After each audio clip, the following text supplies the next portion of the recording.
Bandwagon Buffs, man. Hell of a game. 2 win for 500. BWB. Bandwagon Buffs. That's right. Buff Nation, what up? BWB, my bandwagon buffs. What it is, what it does, and what it's gonna be. It's your man's Harry Billion. Welcome to the Liberian Perspective. Please do me a favor and smash that subscribe button. Make sure to give me the thumbs up. And don't forget to hit that bell notification so that you can get the videos as soon as I upload it to YouTube. All right, family, I gotta go ahead and get into this video real quick, so that's all the business I got. You know what time it is. Let's work. So my club members, they've been sending me articles all week. I appreciate you guys for sending me those articles. At Just Matt Reeves, what up? Salute to you. At Janet G. Janet G, what's going on? Appreciate you. For those of you guys who's been keeping me abreast of what's going on in the world of college football, I appreciate you. So let's not waste no time. Let's talk about Dan Lanning addressing Backlash after the pregame speech versus Colorado goes viral. Let's go to the Ducks Wire, that USAtoday.com,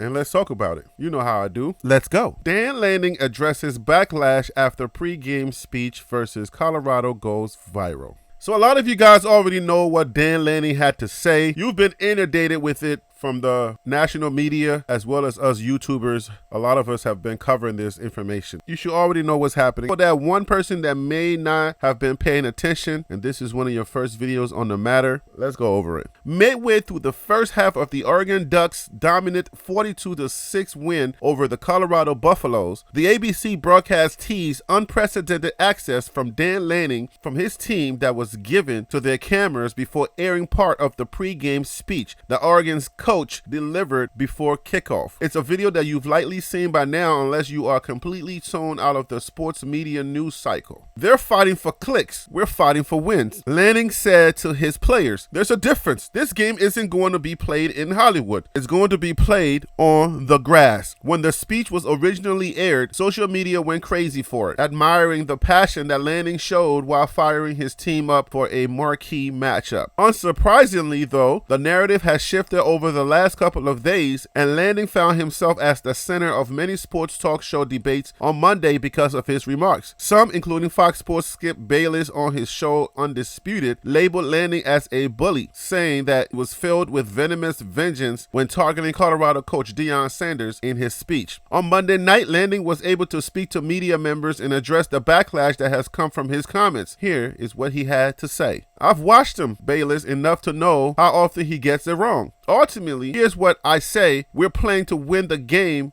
and you saw a 15-second clip from a window view outside the house and what happens in the locker room. Lanning said, I know our locker room. I'm in the house 100% of the time. I know how our players felt going into that game. I know what it takes to motivate our players. That's my job, to motivate our players. He has a job, I believe, to try to say I have a job too, to get out there and perform on the field. But inside that house, they felt a certain way about a group stomping on the O. They felt a certain way about guys talking to him in the pregame. I'm proud of those guys because what they decided to do is talk with their pads. They didn't want to do anything extra afterward. They wanted to talk with their pads, and they did that on Saturday. Anyone who knows Lanning can feel certain that he did not make the comments with any hate towards Coach Prime. I'm also grateful and can clearly acknowledge that the attention that we got this Saturday in large part was to Deion and what he's doing to college football. And if anyone can see what he's done for college football and how he's bringing excitement to college football, you're crazy, Lanning said. I said that last week as well. He's done a lot for the game. He's building something over there. I think that's really, really clear. There's no secret there. But it wouldn't matter if I was playing my 10-year-old son on the other sideline. I'm going to do everything I can to win. If I'm playing Bill Belichick, I'm going to do everything I can to win. Did I go for it on 4th down? Yeah, I have every game this year. I've gone for it 9 times. Did I go for a 2-point conversion? Yeah, I've done it 3 out of 4 games this year. And if we play again tomorrow, I'm going to do the same thing. I'm going to do everything I can to win a game and everything I can to motivate my team. So you know that to me is classless what he's, Bayless, saying there, but I'm not really worried about it. Sounds like you are, brethren. Can't say I'm not worried about it when you're doing all of this, when you're saying all of this. Obviously, the pregame speech worked to perfection. Oregon went on to dominate the game in every facet. And now they head into week 5 with a 4-0 record, ranked as one of the best teams in the nation.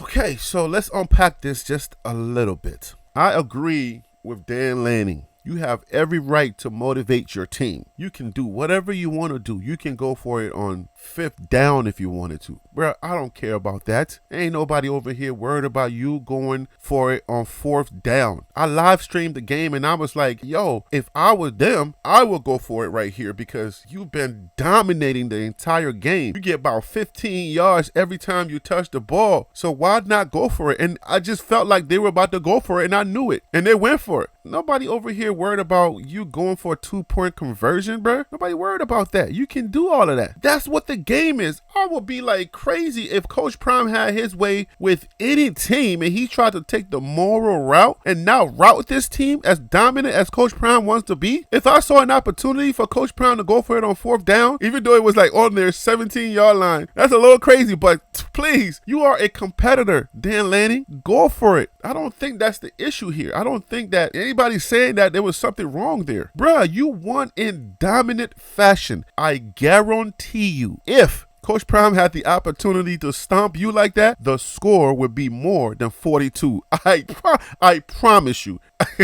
Okay? So no, Coach Prime is way more competitive than you are. You have no idea. We love competition. So I'm not here to be like, oh my gosh, I can't believe Dan Lanning went for it on 4th down. I can't believe that he did the 2-point conversion. Did anybody from the Buff camp say anything? Did anybody from Buff Nation say, oh my gosh, they shouldn't have put up so many points? Nobody. Not one person that I know about said anything about Dan Lanning actually going for it on 4th down or even scoring a 2-point conversion. Like, that's crazy. It's your competitive nature. That's what you are supposed to do. I didn't listen to the entire Skip Bayless argument or what he brought up as far as the whole entire bully line and whether he was like, yo, you went for it, you were a bully based on the fact that you went for it on 4th down. That's Skip Bayless. That's not Coach Prime, because I don't know that Skip Bayless is as competitive as Coach Prime is. Coach Prime is heck of a competitor, okay? Bravo to you. Hats off to Dan Lanning for being as competitive as he wants to be. Give those two teams equal talent and that would have been lightning happening on that field. Y'all would have fought to the death. I promise you. I promise you. So I love that aspect of Dan Lanning and what he brought to the game. I made a video about what he said before the game. That was not my issue about how competitive that Dan Lanning is. So no, there's no issue here. My issue is this. You riding dirty. That's where my issue comes from.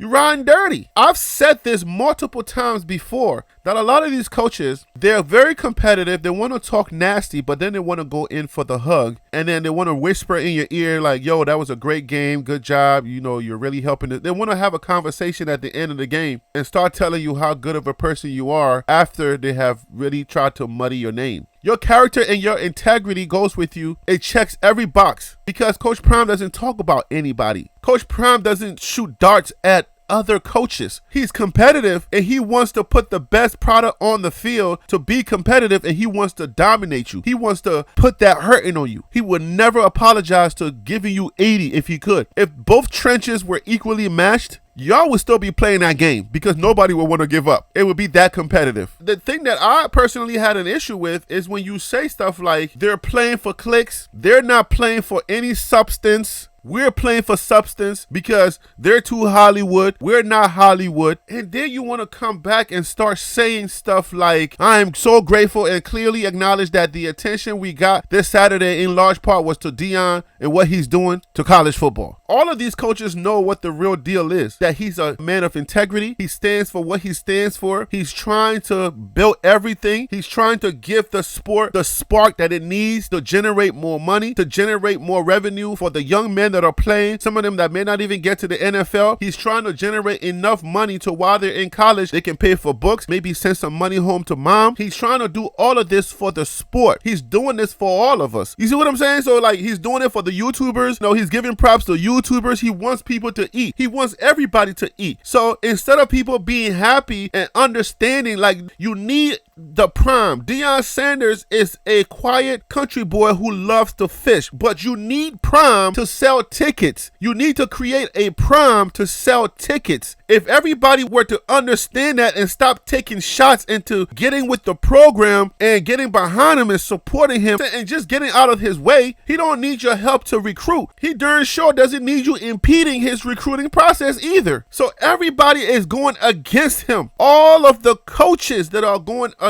against him. But Keyshawn is like, yo, I spoke to some coaches, and so many coaches are sending information on ways to beat this guy because they don't like him. And I'm like, bruh, do you understand what he's doing for the sport that you participate in, the sport that you are a coach in? What he's doing is going to benefit you as well. When he plays you, you're going to get the most viewership. That brings attention to your program for kids that maybe didn't know about your school. Maybe you were thinking about going to a different school, but now because you have so much attention, they're considering going to you. The value and what he brings to the table is just unmeasurable. That's the whole idea. It's like you stand afar, you throw darts, and you say this guy's playing for clicks, but you kind of understand why the clicks are important. Now you're saying the clicks are important. The attention is important. You acknowledging that clicks and views are important, but yet you're telling me that that's not substance. You told your kids that that is not substance. You want to play football. It doesn't matter to you that anybody watches football. It doesn't matter that those people are excited enough to want to come and see Coach Prime play. Most of the fans that came to see you play wanted to see you play Deion Sanders. So for some people that are in Eugene that probably would never go to a game, they realized that you were playing Prime and they came to see you play Prime. A lot of those people. And the guy that was screaming on the sideline, please don't step on the O. Don't stomp on the O. Coach Prime understands those things. He understands and he teaches integrity to his kids. Are some going to be knuckleheads and go stomp on the O? I heard that Trevor Woods, he was talking about planting his foot and he was doing some type of stomping motion and it just happened to be on the O and Bucky forgot to edit that part out. And Bucky apologized for that. And then you had a situation where Gant, I believe, he snapped somebody's bandana off and then he went and apologized for that. Have you guys heard any apology from CSU for the cheap shot that he took on Travis Hunter? If he has, I haven't seen the video yet. All right. I know that he was getting depth threats and stuff like that, so he's probably trying to lay low. Coach Prime is teaching integrity to these young men. So there are going to be situations where some of these kids are going to go rogue. They're frustrated. They're human beings just like anybody else, but at least they go ahead and they apologize. We don't condone that anywhere around Buff Nation. Anytime I see that kind of stuff, it makes me sick to my stomach. So I don't like seeing that. I will call out Shador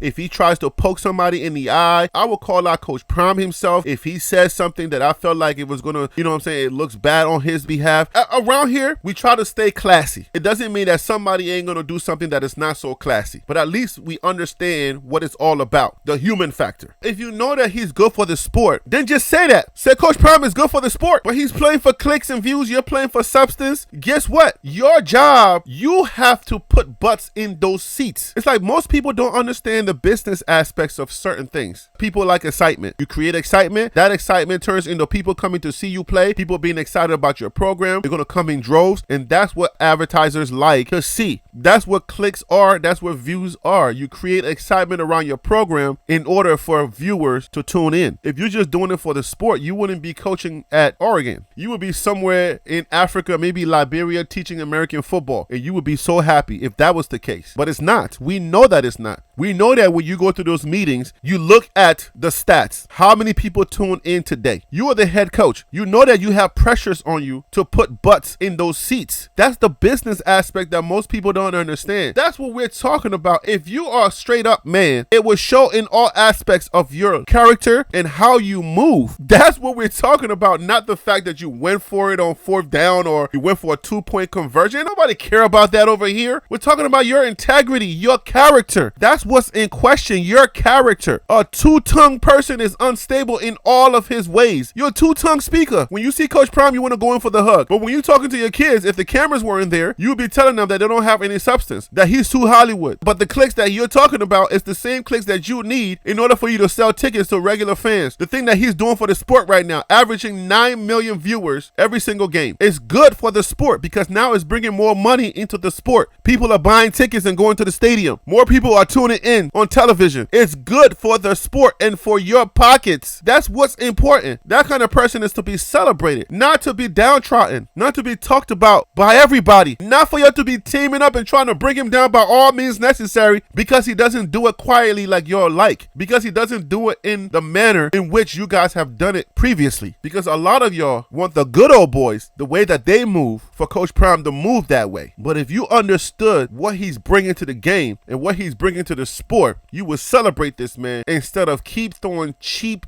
dirty shots and then trying to say in the back end, oh, we know what he's doing for the sport. Start backpedaling. When you see him, you're trying to go in for the hug. That's what we're talking about, not competition. Anyway, I'm going to suck my teeth on that one. All right, family, that is all the information that I have for this video. Hope you got a little something out of it. And if you did, please help this channel grow by smashing that subscribe button. But I'm going to have to leave it right there. You know who I am. I'm Harry B. And that right there was the Liberian Perspective. That's TLP Sports Club. Brah.